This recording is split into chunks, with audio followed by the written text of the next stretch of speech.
The 1990s represented a surge of interest in technology and the digital. However, it was tempered by the actual limitations of the time. For example, the Nintendo and Sega consoles during this time. The cartridge represented a constant dilemma, a never-ending battle between balancing performance and quality. On one hand, the direct hardware-to-hardware connection allowed games to run fast, significantly more so than laserdiscs that the PlayStation X had. On the other hand, cartridges were also more expensive to manufacture, which made third parties less able to support these consoles. The memory pool for these cartridges also hindered their performance, which meant that compression for game assets would be required in order to offset those limitations. Nintendo's dive into 3D games started in 1994 with the Nintendo 64. It was a celebration of the digital medium in its purest form. Even more importantly, it demonstrated impressive compression strategies that, while unintentional, served to further alienate digital media from the mainstream.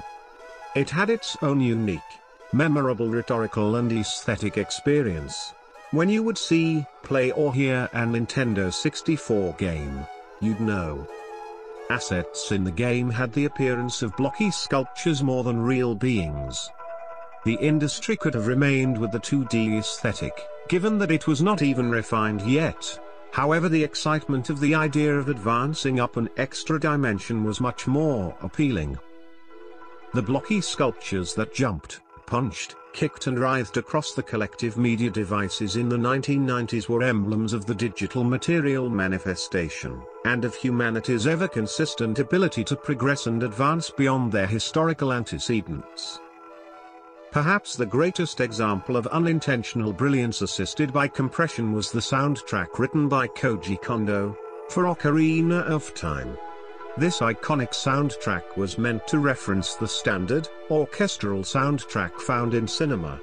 Yet because of the constraints of the cartridge, Kondo used a MIDI sound front rather than VSDs or real instrument samples. These digital approximations of organic instrumentations sounded nothing like the real ones. This compression-caused difference was not a failure, instead it empowered his music and allowed it to leave a nostalgia-inducing impression on the player. Attempting to remix the soundtrack with organic instrumentation only serves to undermine the original with its tight cinematic approach.